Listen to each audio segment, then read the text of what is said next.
JJP का कुछ ही दिनों में बीजेपी होने वाली है और उसका विलय हो जाएगा उसमें। इंडियन नेशनल लोकदल जब भी कोई सरकार आम आदमी के ऊपर अत्याचार की तैयारी करती है तो इंडियन नेशनल लोकदल भी उसके विरोध में अपनी तैयारी करती है। बहुत बहुत धन्यवाद।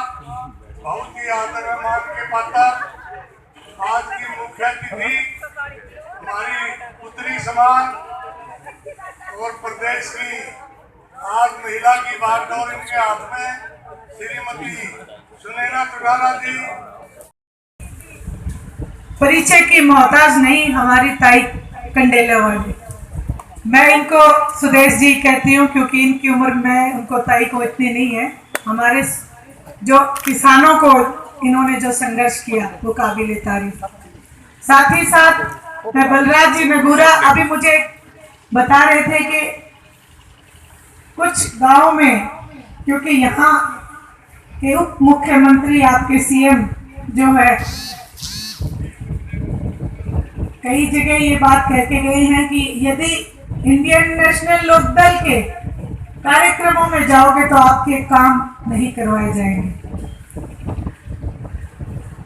जहां ये शब्द आ जाते हैं वहां आप सोचो कि मानसिकता कितनी। देखिए, इंडियन नेशनल लोकदल जब भी कोई सरकार आम आदमी के ऊपर अत्याचार की तैयारी करती है तो इंडियन नेशनल लोकदल भी उसके विरोध में अपनी तैयारी करती है। आज एक सबसे बड़ा उद्देश्य है कि भूमि अधिग्रहण का जो कानून सरकार लेके आ रही है, इससे पहले तक कृषि के काले कानून, अभी साथ में भूमि अधिग्रहण के कानून और दूसरा जो बुजुर्गों की पेंशन काटने की तैयारी में सरकार है।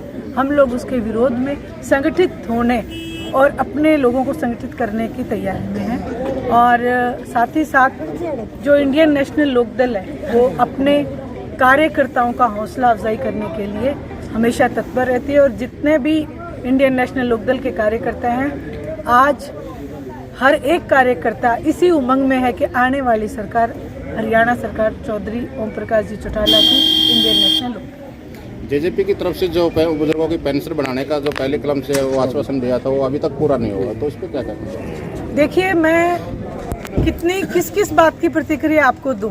जहां वो 5,000 कह रहे थे वहां पेंशन काटने की तैयारी है।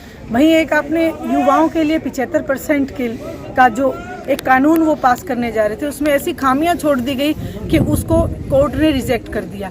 तो ये इनके सिर्फ और सिर्फ लोगों के बीच आने के प्रोपेगेंडा हैं और करने कराने को उसके नाम पे इनके पास कुछ नहीं है। सिवाय आप ये देखिए कि डिप्टी सीएम ये कहते, आपको दिखे होंगे विधानसभा में, कि जो उम्र है शराब के लिए, जो नौजवानों की उम्र है वो आप 21 साल हो जानी चाहिए, कम हो जानी चाहिए।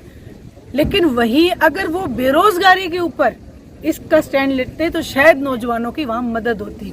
आज ये मैं कहूँगी कि पूरे हरियाणा प्रदेश की जनता ये देख रही है, जहाँ ओम प्रकाश जी चौटाला ने नौकरियाँ देने के लिए जेल काटी है, वहीं आज सत्ता में ऐसे लोग बैठे हैं जो शराब का एक पूरा हब बनाने जा रहे हैं हरियाणा प्रदेश को।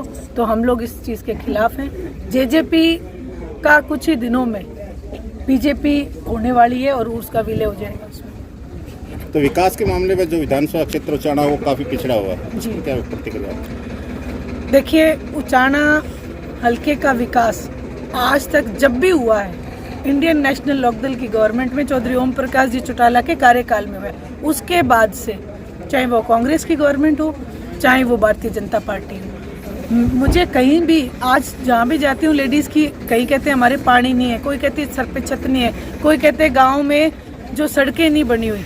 और वहीं सबसे बड़ी एक जो मार है जो बच्चों के ऊपर, जो नौजवानों के ऊपर, आए दिन उनके पेपर लीक करके उनके भविष्य के साथ खिलवाड़ किया जा रहा है। तो इसमें पूरा हरियाणा प्रदेश ही जल रहा है। आज मैं ये कहूँगी कि बेरोजगारी और ये जो लोगों की आम मूलभूत जो सुविधाएं हैं उनसे वो वंचित होते जा रहे हैं, जो कि ओम प्रकाश जी चौटाला को लोग याद करें, रिकॉल कर रहे हैं कि जब चौटाला का राज था तो बेटी हमारे बच्चों को नौकरी भी थी और हम ऐसे दर दर की ठोकरें नहीं खा रहे हैं। हरियाणा प्रदेश की जनता को मैं हमेशा एक ही संदेश देती हूँ कि बीजेपी भगाओ और हरियाणा को बचाओ, क्योंकि अगर ये और सत्ता पे रहे, कई दिन और रहे, तो ये हमारे ऐसी नौबत आ जाएगी कि जिस तरीके से पाकिस्तान में एक टाइम का खाना खा के दूसरे टाइम का खाना हमें नसीब ना हो ऐसे, क्योंकि ये कॉरपोरेट जगत, कॉरपोरेट घरानों की सरकार है।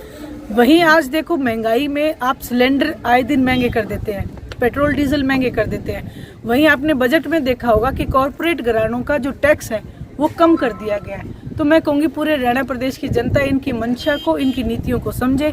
ये कहते कुछ है और करते कुछ है। इनके झूठ का पर्दाफाश हो चुका है। यूपी में और पंजाब में इनका सुपड़ा साफ होने जा रहा है। Thank you.